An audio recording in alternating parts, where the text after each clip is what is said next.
शिशु संगोपन संस्था संचलित सविता रमेश फिरोदिया प्रशाला Ahmednagar standard 6 subject English a book review. Good morning students. Today we are going to learn about a book review. Do you like to read books? Who read books at home in your free time? Students, do you know there are many types of books available in market? Today we are going to learn about a new book called George's Secret Key to the Universe. Students, everyone like modern technology, but George's parents does not like it. Modern imitation of science and technology have caused a lot of damage to the earth, so they don't use them. But George's friends always tease him about this.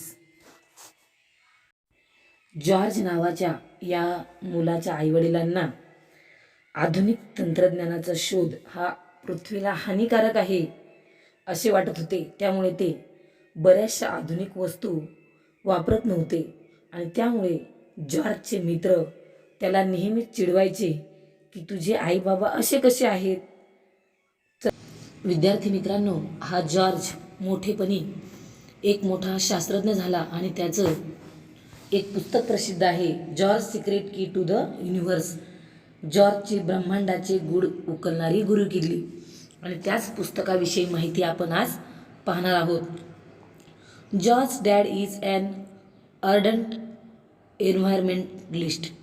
In fact, both his parents are convinced that modern innovations of science and technology have caused a lot of damage on the earth. जॉर्जचे वडील एक उत्साही पर्यावरणवादी आहेत. एन्व्हायरमेंटलिस्ट म्हणजे पर्यावरणवादी, invitations म्हणजे शोध, वेगवेगळ्या प्रकारचे शोध, टेक्नॉलॉजी म्हणजे तंत्रज्ञान, डॅमेज म्हणजे नुकसान पोहोचवणे. They are committed to the cause of saving the planet. Planet म्हणजे ग्रह. त्या ग्रहाला वाचवण्याच्या ध्येयाला त्यांनी वाहून घेतले होते. They use a bicycle instead of car. मोटार गाडी वापरण्याऐवजी ते सायकल वापरत. There is a ban on T V and computers in their house. Ban म्हणजे बंदी घालणे. टी व्ही आणि कॉम्प्युटर त्यांच्या घरात वापरला जात नव्हता. They don't buy things like bread and biscuit सारख्या वस्तू ते खात नव्हते. They eat only vegetarian and home cooked food. ते नेहमी शाकाहारी आणि घरी तयार केलेले जेवण जेवायचे. They even use candles to light to house to avoid using electricity. Electricity म्हणजे विद्युत प्रवाह, विद्युत. लाईटचा वापर ते करत नव्हते, त्याऐवजी ते मेणबत्तीचा वापर करायचे. Poor George has to suffer lot of jeering and ridicule parents because of all this. या सर्व गोष्टींमुळे गरीब बिचाऱ्या जॉर्जला त्याच्या मित्रांकडून खूप टिंगलटवाळी आणि उपहास सहन करावा लागत असे. रेडिक्यूल म्हणजे उपहास, थट्टा. जेरिंग म्हणजे चिडवणे, मनाला लागेल असे बोलणे. पहा विद्यार्थी मित्रांनो, there was a ban on T V computer in their home. They didn't use a car, electricity, bread and biscuits. याच्यापैकी नवीन तंत्रज्ञानाच्या कुठल्याही वस्तू जॉर्जच्या घरामध्ये वापरल्या जात नव्हत्या. Actually George doesn't think that either the T V or the computer is a bad things. खरे म्हणजे टी व्ही किंवा कॉम्प्युटर वाईट आहे असे जॉर्जला कधीच वाटत नव्हते. He had try to tell his parents that it's possible to save the earth using the computers and the internet. Computer आणि इंटरनेट वापरून सुद्धा पृथ्वी वाचवता येऊ शकते हे सांगण्याचा जॉर्जने त्याच्या आईवडिलांना खूप वेळा प्रयत्न केला, परंतु काहीच उपयोग झाला नाही. But no, in their house there can't be any discussion on that issue. त्याच्यावर कुठल्याही प्रकारची चर्चा त्यांच्या घरामध्ये होत नव्हती. डिस्कशन म्हणजे चर्चा. George always likes to know why. जॉर्जला त्याचे कारण नेहमी जाणून घ्यावेसे वाटत होते. But who is to answer his questions. पण त्याचे उत्तर द्यायला कोणीच नव्हतं. His parents think that he is still too young to understand global issues. त्याच्या आईवडिलांना वाटत होते की तो अजून खूप लहान आहे. या जागतिक समस्येवर चर्चा करण्यासाठी त्याला एवढी समज अजून आलेली नाही. त्याला याच्याविषयी काय समजणार. ग्लोबल इश्यू म्हणजे जागतिक समस्या. तर अशा प्रकारे जॉर्ज हा लहानपणापासूनच जिज्ञासू वृत्तीचा होता. मात्र त्याच्या आईवडिलांना तो अजूनही लहानच वाटत असल्यामुळे ते त्याच्याशी कुठल्याच गोष्टीवर चर्चा करत नव्हते. One day, however, George unexpectedly acquires a new friend and next door neighbor any.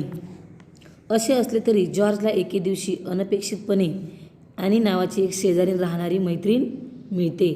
अनएक्सेप्टली म्हणजे अनपेक्षितपणे.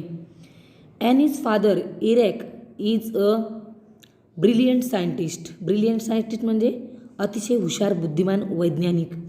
And her willing to answers all of George questions. आणि ते जॉर्जच्या सर्व प्रश्नांना नेहमीच उत्तरे द्यायला तयार असायचे. Eric has built a super intelligent computer name Cosmos. Eric यांनी एक अतिशय बुद्धिमान असा कॉम्प्युटर तयार केला होता. त्या कॉम्प्युटरचं नाव होतं Cosmos. Cosmos has incredible powers म्हणजे विलक्षण क्षमता. It has literally opens Windows. Literally म्हणजे अक्षरशः. तो अक्षरशः ब्रह्मांडाची खिडक्या खोलू शकत होता. पहा विद्यार्थी मित्रांनो, ॲनी आणि तिचे वडील त्या जॉर्जच्या शेजारी राहायला आल्यामुळे त्याला त्याच्या सर्व प्रश्नांची उत्तरे मिळत होती. On the universe and take you to any planet, star, comet and even to a black hole. Universe म्हणजे ब्रह्मांड. त्यांनी जो शोध लावला होता कॉस्मॉस कॉम्प्युटरचा, तो तुम्हाला कोणत्याही ग्रहावर, ताऱ्यावर, धूमकेतूवर आणि अगदी कृष्णविवरावर सुद्धा नेऊ शकतो. युनिवर्स म्हणजे ब्रह्मांड, अख्खं जग. स्टार म्हणजे तारा, कॉमेट म्हणजे धूमकेतू आणि ब्लॅक होल म्हणजे कृष्णविवर. And of course Cosmos can also bring you back from there. आणि तो कॉस्मॉस कॉम्प्युटर तुम्हाला तिथून मागे सुद्धा घेऊन येऊ शकतो. However Cosmos depends entirely on the information that is feed in to it. Cosmos हा कशावर अवलंबून होता की त्याच्यामध्ये तुम्ही कशा प्रकारची माहिती भरता त्यावर तो अवलंबून होता. By people like Eric who do the research and thinking that can make Cosmos work. Eric सारख्या लोकांनी त्यात भरलेल्या माहितीवर कॉस्मॉस पूर्णपणे अवलंबून होता. Look at this Cosmos computer. हा कॉस्मॉस कॉम्प्युटर आहे त्या काळी तयार झालेला. पहा विश्व परिभ्रमण तुम्हाला त्या कॉम्प्युटरवर पाहायला मिळू शकेल, एवढा मोठा तो कॉम्प्युटर होता. Science can be used for good causes and a group of good scientist like Eric have owe to use it for people's welfare. विज्ञान हे चांगल्या उद्देशाकरता वापरले जाऊ शकते आणि इरिकसारख्या चांगल्या वैज्ञानिकांच्या गटाने ते लोकांच्या भल्याकरता वापरण्याची शपथ घेतलेली असते. अनफॉर्च्युनेटली म्हणजे दुर्दैवाने there is a one old angry scientist who wants to use science for his own selfish मोटिव्ज.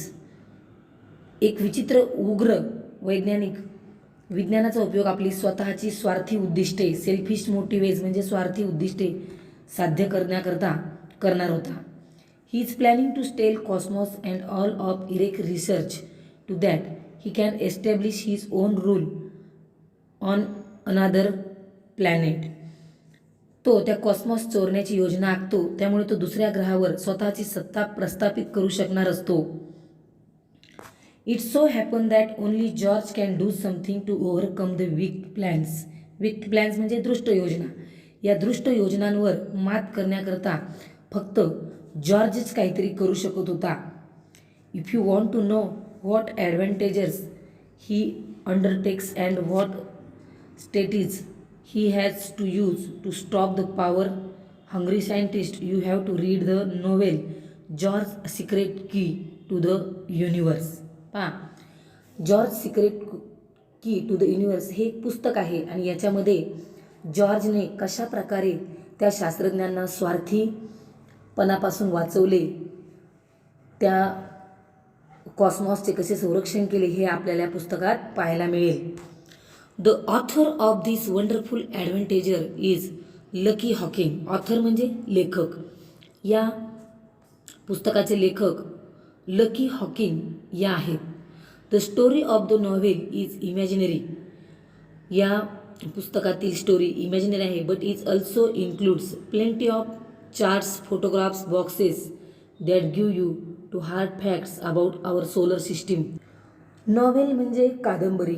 या अद्भुत साहसपूर्ण कादंबरीच्या लेखिका लुसी हॉकिंग या आहेत. त्या कादंबरीची कथा काल्पनिक आहे, परंतु तिच्यात तुम्हाला आपली सूर्यमाला, आकाशगंगा, अवकाश आणि संपूर्ण ब्रह्मांड याच्याविषयी विश्वसनीय माहिती देणारे भरपूर तक्ते, छायाचित्रे आणि माहितीपूर्ण चौकटींचा समावेश आहे. ही माहिती अत्यंत साध्या आणि समजण्यास सोप्या पद्धतीने सादर केलेली आहे. स्टीफन हॉकिंग या महान शास्त्रज्ञाबद्दल माहिती देणारी ही कादंबरी आहे. लेखिकेने स्टीफन हॉकिंग यांच्याविषयी अनेक प्रकारची माहिती, त्यांनी लावलेल्या शोधांची माहिती या पुस्तकात सांगितली आहे. Said to be one of the greatest scientists of our times, his achievements are all the more outstanding as he is a victim of many physical ailments. He had to use a wheelchair to move about and uses a computerized voice system in order to speak. The story of Stephen Hawking triumph over his physical disabilities is itself an inspiring advantages. आपल्या काळातील सर्वात महान मानलेल्या वैज्ञानिकांपैकी एक वैज्ञानिक खुद्द Stephen Hawking यांनी त्यांचे वैज्ञानिक पराक्रम ते अनेक शारीरिक दुखण्यांनी ग्रस्त असल्यामुळे आणखीनच थक्क करणारे आहेत. त्यांना आजूबाजूच्या फिरण्याकरता व्हीलचेअरचा उपयोग करावा लागतो आणि बोलण्याकरता संगणकीय ध्वनी योजनांचा उपयोग करावा लागतो. स्टीफन हॉकिंगच्या त्यांनी त्यांच्या विकलांगतेवर मिळवलेल्या विजयाची गाथाच मुळी एक प्रेरणादायक साहस आहे. पहा, हे आहेत स्टीफन हॉकिंग. यांना चालता येत नव्हतं, बोलताही येत नव्हतं, तरीसुद्धा त्यांनी अनेक वेगवेगळ्या प्रकारचे शोध लावले आहेत. ही एक आपल्यासाठी प्रेरणादायी गोष्ट आहे. The book includes very attractive and expressive sketches draw bye गारी पार्सन. त्या पुस्तकात गारी पार्सन यांनी रेखाटलेल्या आकर्षक आणि बोलक्या रेखाचित्रांचा समावेश आहे. It is true that excessive use of science and technology can give rise to certain problems. विज्ञान व तंत्रज्ञान यांचा अत्याधिक वापर विशिष्ट समस्या निर्माण करू शकतात, हे खरे आहे. परंतु turning away from technology is not the solution. तंत्रज्ञानाकडे पाठ फिरवणे हा काही त्यावरचा उपाय नाही. That is why the Hawkings have given an important message in this book. आणि म्हणूनच हॉकिंग यांनी आपल्याला एक खूप मोलाचा संदेश दिला आहे. More research, more studies and a commitment to use them not for selfish gains but for the welfare of the entire living world. या पुस्तकात त्यांनी एक मोलाचा सल्ला दिला आहे. अधिक संशोधन, अधिक अभ्यास आणि त्यांचा वापर स्वतःच्या स्वार्थी फायद्यांकरता नसावा, तर संपूर्ण जगातील प्राणीमात्रांच्या हिताकरता, कल्याणाकरता बांधिलकीचा व वचनबद्धतेचा असावा. अशा प्रकारे या पुस्तकामध्ये आपल्याला स्टीफन हॉकिंग यांच्याविषयी खूप मोलाची अशी माहिती मिळत आहे. विद्यार्थी मित्रांनो, जॉर्जची ब्रह्मांडाचे गूढ उकलणारी गुरुकिल्ली हे पुस्तक तुम्ही मिळवून नक्की